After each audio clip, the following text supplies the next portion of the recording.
A lover's payback plan for cheating on his wife. Bill Trebolo stood frozen and helpless as he watched his beloved wife snuggle warmly against their nearest neighbor, Roger. Emily was smiling so radiantly that she seemed to glow from within. She wore a light yellow dress that left little to the imagination.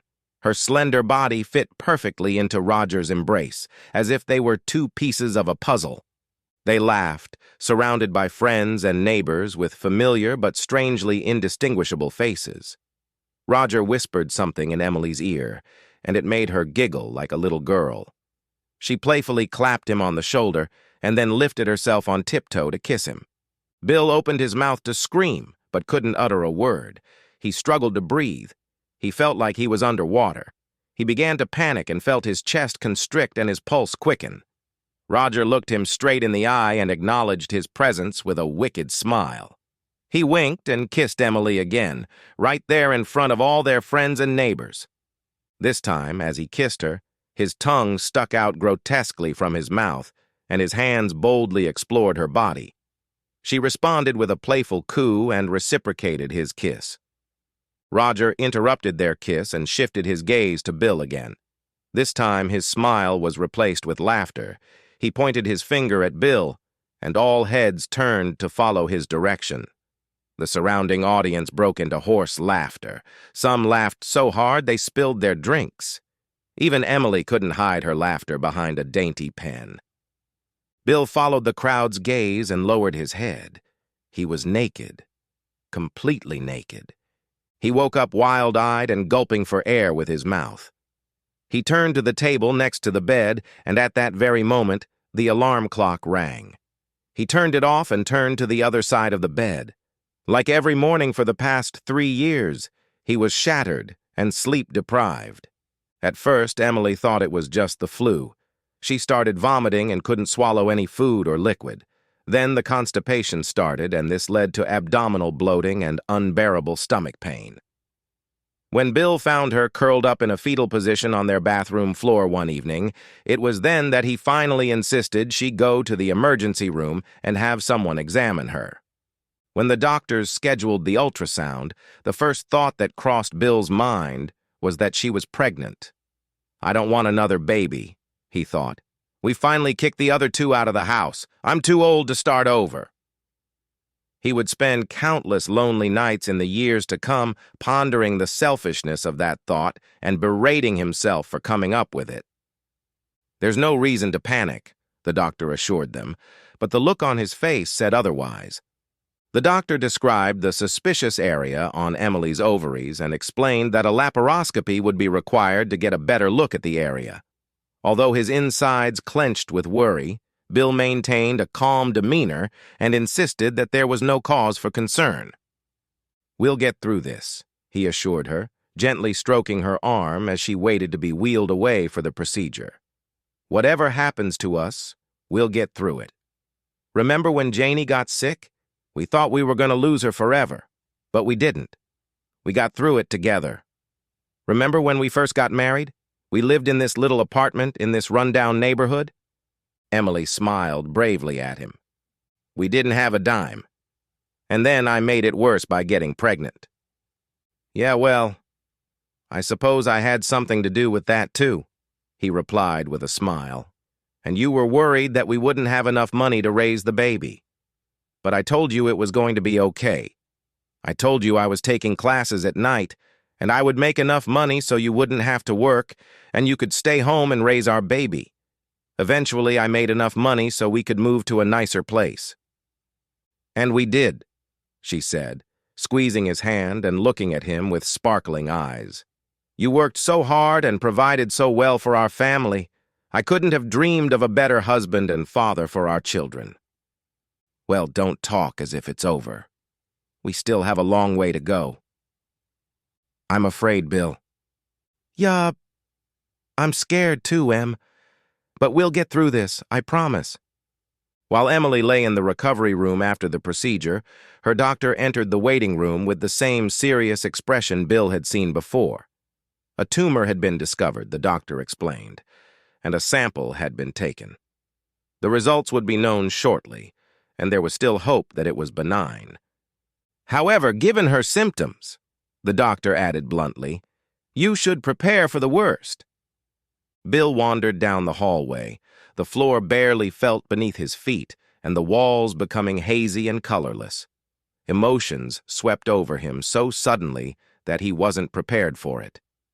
He quickly turned to the nearest restroom, entered the stall farthest from the entrance, locked the door, and collapsed to the floor. He'd been taught to believe that real men don't cry, but for the first time in his adult life, he cried like a baby. Ovarian cancer. Stage 4. It seemed like an impossible diagnosis. A cruel joke. Just days before she was admitted to the hospital, Emily had been as happy and healthy as ever. How could the disease have gotten so bad in such a short period of time?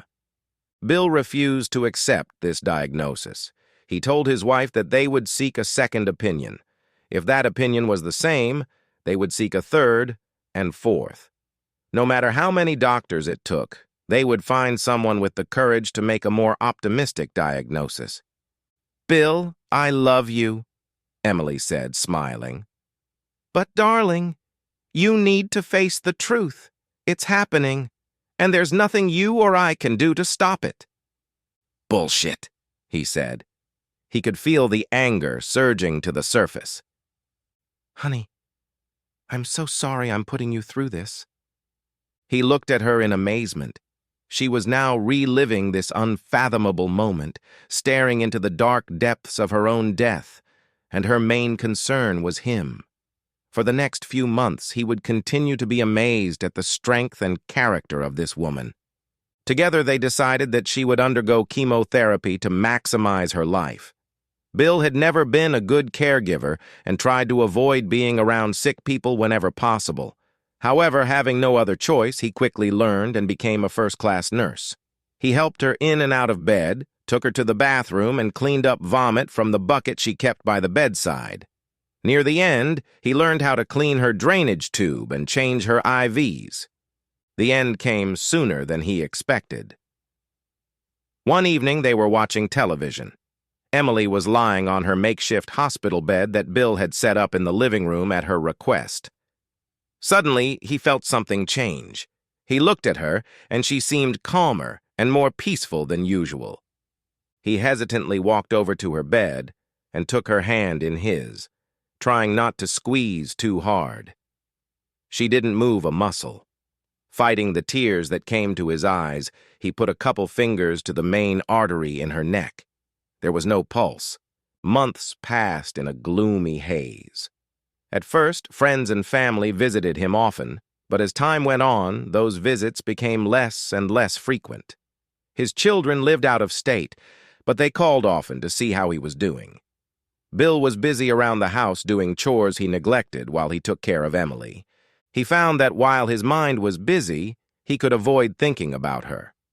It wasn't that he didn't want to think about her, but he found that when he did, it put him out of commission for a few hours. Over time, he'd learned to control it a little better and focus on pleasant memories rather than the horror of her final dying weeks.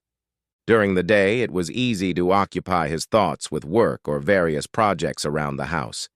At night, he was alone with his thoughts. Most nights, he just cried himself to sleep. It got to the point where he was afraid to go to bed and found himself going to bed later and later and sleeping less and less. It was during one of those sleepless nights, as he lay in bed with his eyes wide open, staring up at the black ceiling above his head, that his life, or at least the perception of his life, changed forever. He thought about the email Emily had written him a few years ago. It was sweet and romantic, and it filled his heart with an overwhelming joy when he read it. He realized better how much he meant to his wife, and how much she loved him with all her heart. He would give anything to read those words again, he thought. After ridding himself of the charade of trying to sleep, he got out of bed and made his way to his office to turn on his laptop. He scrolled down to the bottom of his inbox and confirmed his fears that he had deleted all of his old emails. He pounded his fist on the desk and sighed. Then a thought occurred to him, and he switched to Emily's email. She wasn't very diligent about keeping her email account in order, and it drove him crazy at times because she often deleted emails that he thought she should have kept. But she wasn't computer savvy enough to know that her deleted emails weren't actually deleted until she emptied them from the recycle garbage can. Sure enough, when he scrolled through the deleted folder in her account, he found messages from years before. He remembered that the email she'd sent him had been written about 5 years ago, and he went through the messages from that year, one by one. He paused when he found a message from their closest neighbor, Roger. It was titled, "About Last Night," and dated July 5th. He seemed to recall attending the Independence Day barbecue next door that year. In fact, that was the last year he and Emily had gone to this annual event. With a curious expression on his face, Bill clicked on the email and it opened. "Hi, Emily. I just want to say that I really enjoyed last night. I've wanted to do this for years. I'm sorry we were interrupted. If you ever want to finish what we started, you know where I live. Roger. P.S. Don't worry about Phil. I talked to him and he's not going to tell anyone." "Why?" Bill muttered under his breath. What did Roger mean by that? What did he enjoy doing that he'd wanted to do for years? What did he mean by saying finish what they'd started? And what did Phil have to do with it? Bill had never considered even the remote possibility that Emily had ever cheated on him during any moment of their 25 years together. She had been as loyal as any of their acquaintances and friends. Sure, they'd been through some rough patches, as any married couple would, but their relationship had been solid as a rock. On the other hand, he remembered that Emily had been drinking heavily that night. She didn't usually get drunk, but on that particular evening, one of the neighbors had brought some homemade wine that Emily thought was fine, and she'd had a little too much. When she suggested they make other plans for Independence Day in future years, he assumed she was embarrassed about being so drunk in front of the neighbors. But maybe there was another reason. He quickly searched for a reply to this email or any other emails from Roger, but found nothing. He closed the email program and the desktop wallpaper showed the smiling face of his beautiful wife on her 30th birthday. He stared at the picture from a new perspective. Was it possible that she was not the loving and faithful wife he thought she was? That night began a recurring nightmare. The next morning, Bill stood at the window of his house sipping coffee. He looked across the street to the house where Roger and Chelsea lived with their 2 children. Their house was the largest in the neighborhood and the front lawn was immaculately manicured. A black Lexus, sparkling clean as always, was parked in the driveway. Bill had never liked Roger from the very first day he'd moved into the neighborhood. Roger was a trial lawyer in Philadelphia and apparently a very successful one. He was the kind of guy who pretended to be humble, but at the same time took every opportunity to let you know that he was better than you in every way. He was better looking, more fit, made more money, had better vacations, owned a nicer house and a nicer car, and married a nicer woman. His wife, Chelsea, was a typical trophy wife. She was a few years younger with long blonde hair, huge made breasts, and a fake tan. Virtually everyone in the neighborhood suspected that Roger was cheating on her constantly, but she was too stupid to realize it. Their children were terribly spoiled and were given everything they ever wanted. The plan was to sip coffee and wait for Roger to leave the house. Bill would show him the email and, if suspicions were correct, knock out some of the asshole's pearly white teeth. As he sipped his coffee, however, the holes in this plan became obvious. Roger would simply deny any wrongdoing. The email was vague enough to be interpreted any number of ways, and he was experienced enough with words to turn it any way he wanted. Even if he confessed, and Bill knocked him out, Roger would sue him in a heartbeat, and the asshole would own his house. Bill finished the rest of his coffee just as Roger came out of his front door, dressed in an expensive suit. He walked with an air of importance to his Lexus, got behind the wheel, and backed out of the driveway. Bill watched the car speed down the driveway and noticed another neighbor, Phil, standing in his yard watering plants. "This is an opportunity," Bill muttered under his breath. Adrenaline rushed through his veins as he walked briskly toward Phil's house. Phil turned around just as Bill reached his driveway, smiled, and waved. However, his smile disappeared when he noticed the look on Bill's face. "Is everything all right, Bill?" Phil asked. "No, not really," Bill replied. "I have a question for you." "Well, all right," Phil said hesitantly. "Ask it." "Why didn't you tell me that Roger had made love to my wife?" All the blood drained from Phil's face, and his jaw dropped. He took a step back and almost tripped over a hedge. "What? How, Bill? I didn't want to cause any trouble, that's all. When did you find out about it?" "Just now," Bill said. "Oh, no," said Phil, lowering his head. "I'm sorry, Bill. Why don't you tell me what happened?" Bill asked. The rage inside him made his muscles shake. "Look, Bill, it was a long time ago. And Emily, she's gone now. There's no need to dig out." Bill took a step toward Phil. His eyes pierced through him, and he stared fiercely into his face, clenching his fists. "Tell me what happened right now." Okay, Phil said, raising his hands in defense. "But I really think you're making a mistake digging this up." Bill stood motionless and waited patiently while Phil took a deep breath and fidgeted nervously. He looked like he was about to throw up. "It was at a 4th of July party a few years ago," he began. "Do you remember it was at that house across the block? Well, I didn't want to walk all that way, so I drove there. Later that night, I went out to get something out of my car, and that's when I saw some movement in Roger's car." "What did you see, Phil?" "Yeah, I wasn't sure at first, but as I got closer, I also heard some noise.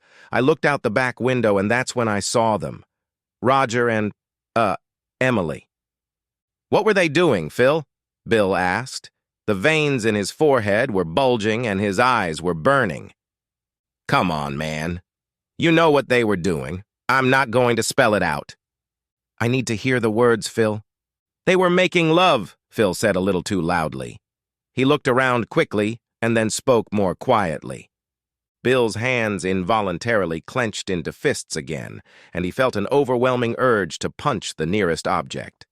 Phil must have read his mind. "Hey, man, you asked for it," he said, still raising his hands. "I didn't want to tell you." "Yeah, you're a real friend," Bill spat out. "You kept this from me for 5 years. I didn't think it would do anyone any good. It's not my place to get involved. I know Roger had a little chat with you afterward. Let me guess. He offered you free services from his law firm in exchange for your silence." "Jesus, Bill. What do you take me for?" "You know what, Phil?" Bill said, backing away. I don't know what kind of person you are anymore." The nightmares always ended the same way, with all the neighbors laughing and pointing at Bill as he stood naked and frozen in place. How many neighbors were privy to this secret? How many of them were laughing at him behind his back, just as they did in his dreams? Everything he thought he knew about his wife and his marriage was a lie.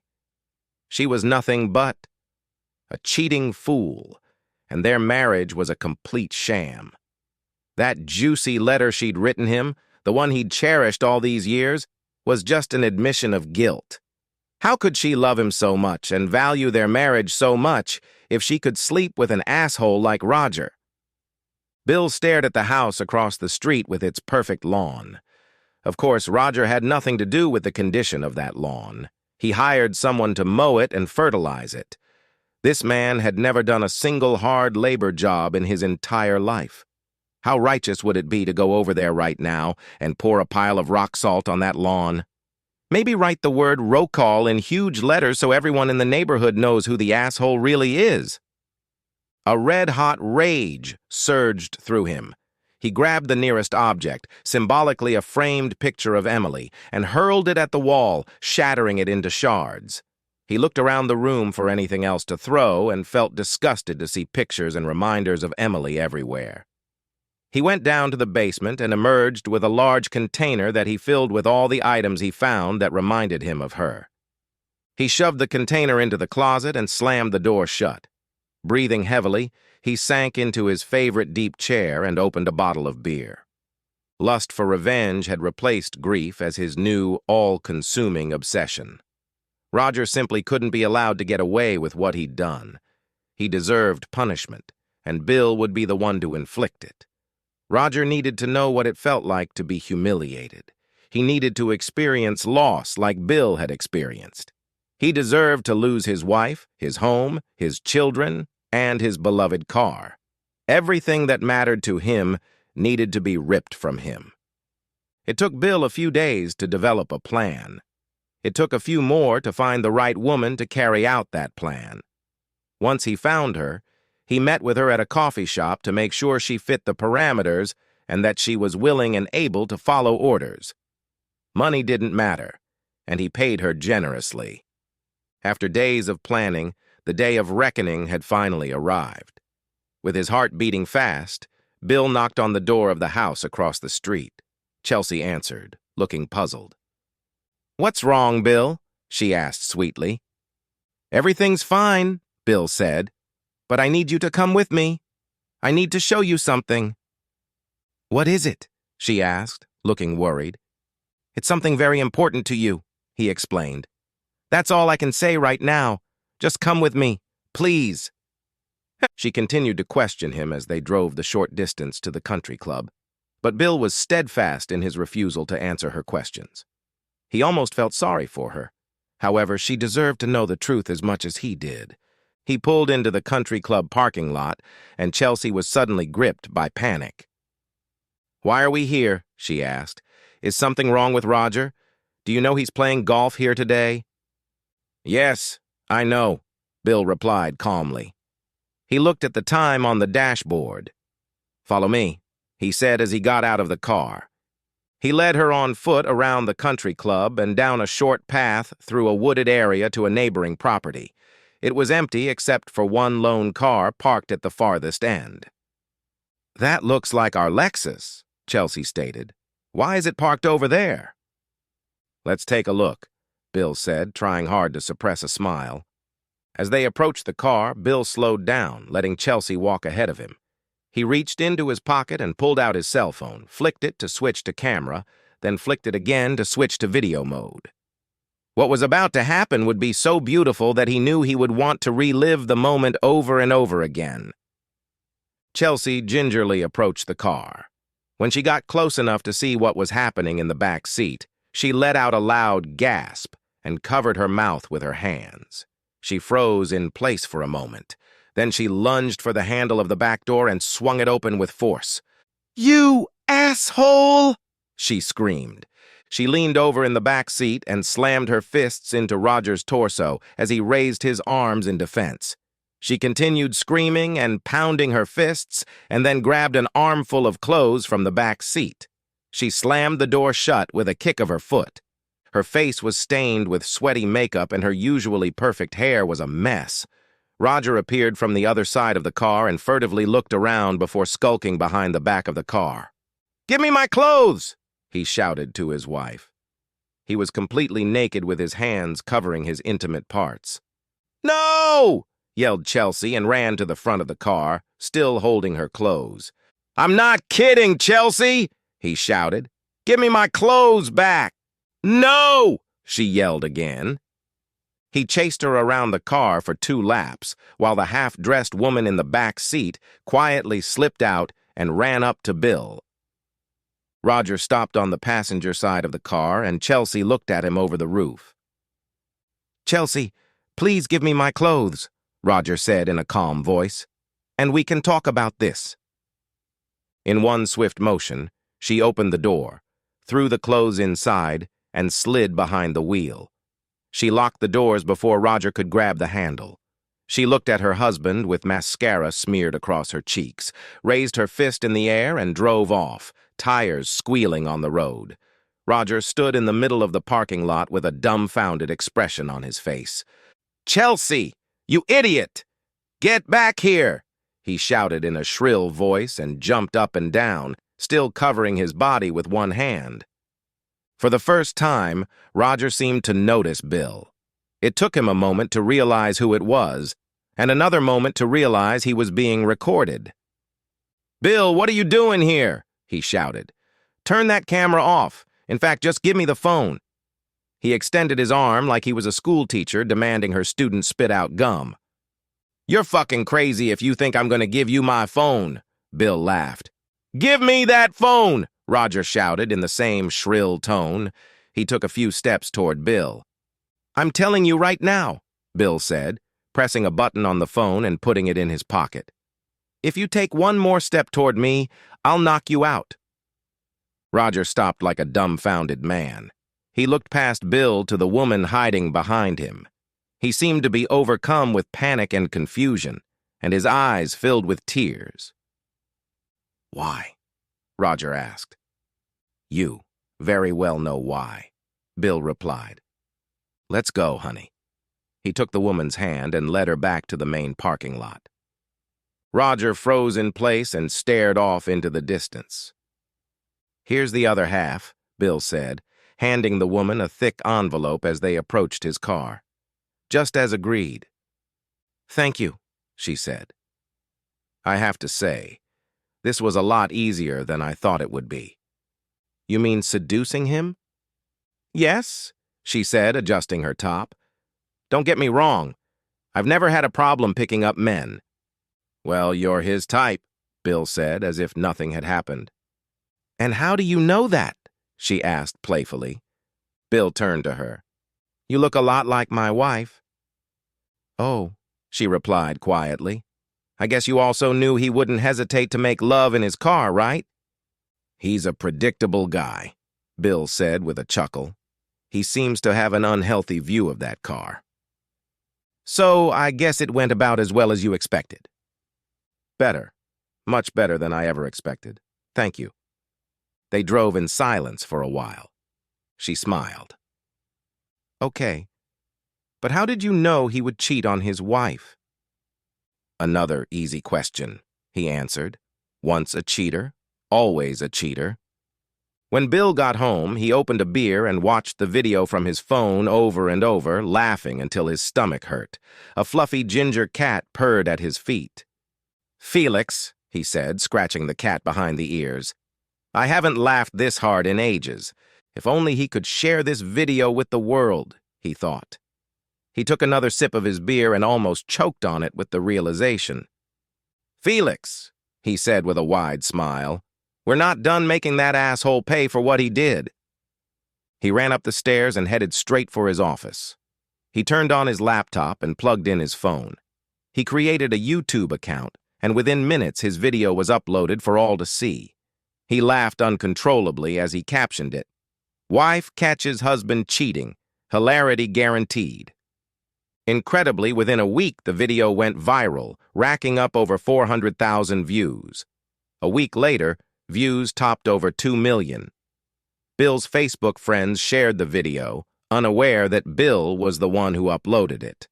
When a popular television show aired it, the video went mega viral, exceeding over 100 million views. News vans started showing up across the street from Bill's house. Reporters would show up at Bill's door inquiring about the whereabouts of his neighbors. People began creating parody videos, mocking Roger's high-pitched voice and putting it to music.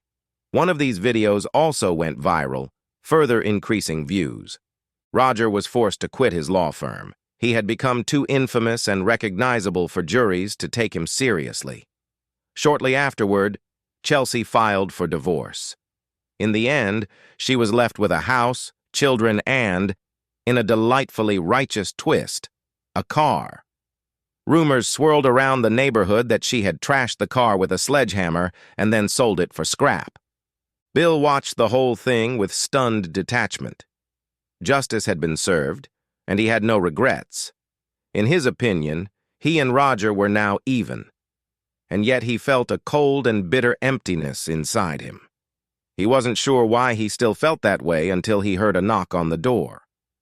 It was a cold winter day, and he had just tossed a log into the fire when he heard an unexpected visitor at his door.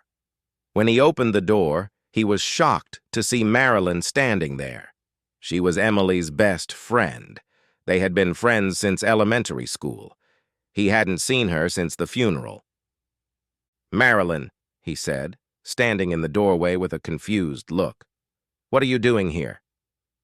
"Hi, Bill," she said with an awkward smile. "May I come in?" "Sure," he said. They shared an awkward moment of hesitation and then embraced each other. He led her over to the chairs in front of the fireplace. "Can I offer you something to drink?" "No, thank you," she said. "I won't stay long." He stared puzzledly into her eyes. "What can I do for you?" "Well," she said, "I saw a video on the internet." She pointed toward Roger's old house across the street. "I'm pretty sure the whole world has seen that video." Bill laughed.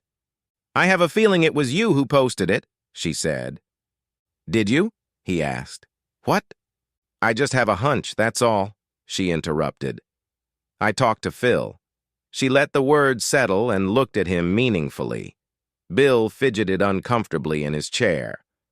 "Well, so what?" he asked. The expression on his face was stone cold. "He told me you knew," she continued, "and I'm here because I made a promise to Emily.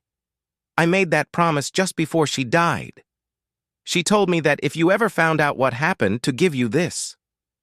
Bill watched intently as Marilyn reached into her coat pocket and pulled out an envelope. On it, in Emily's handwriting, was written one word: "To Bill." Marilyn held it out to him, and he stared at it impassively. A few moments passed, and neither of them moved a muscle. Only the crackling of the fireplace and the ticking of the clock could be heard.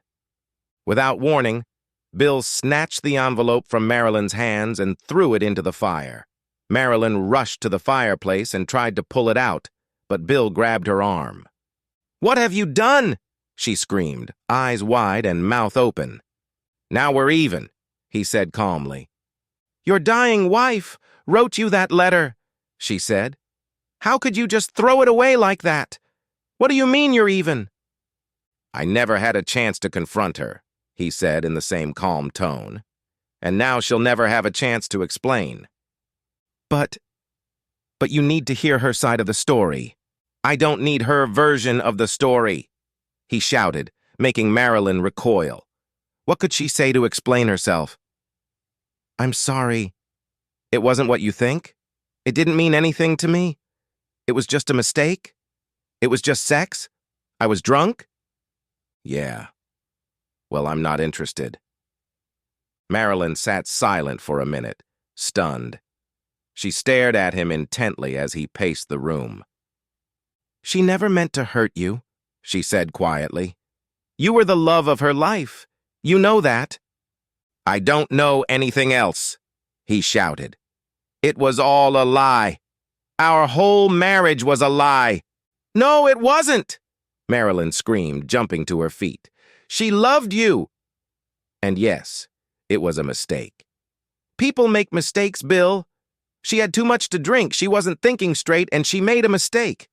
That one mistake doesn't mean your whole marriage was a sham, and it doesn't mean she never loved you. Yeah, well, to me it does. Marilyn stared at him, but he refused to look at her. She looked around the room and saw empty shelves and tables where family photos had once stood. She shook her head and sighed. "Bill, I'm going to tell you something, and I want you to listen."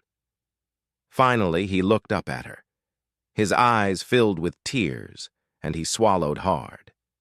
Forgiveness isn't a sign of weakness. It's a sign of strength. It's not about the person who wronged you. It's about you. It's not about letting someone off the hook. It's about allowing yourself the freedom to put your past aside and move on with your life. He stood silent and motionless. She quietly walked over to him and wrapped her arms around him, pulling him tightly against her. Then she headed for the door and walked out. It was spring when Bill heard the knock on his door again. Marilyn was standing on the porch, smiling curiously. "Going somewhere?" she asked, pointing to a truck loaded with stuff in the driveway. The sign on the front lawn said the house was for sale. "Just packing up the last of my things," Bill said with a smile. Come on in. Looks like I caught you just in time, she remarked, pointing to the nearly empty house. I just happened to be in the neighborhood, saw the sign and the loaded truck and put two and two together. You should have been a detective, he teased. She responded with a smile. I'm loading stuff and this is the last of it. Need any help? She offered. No, but thank you. I think I can handle it. So, where are you headed? Florida, he said. Time to get away from the cold. There's a retirement community there where the ratio of women to men is almost 2-to-1. I like those odds. He gave her a devilish grin. She looked around the room and stopped when she noticed a photograph on the end table. It showed Bill and Emily, smiling happily and looking healthy and young. Well, I'm glad to see you've moved on, she said with a smile. I'm happy for you. Thank you, Marilyn. I've decided to take the advice of my good old friend. The end! Subscribe to my channel. Thank you.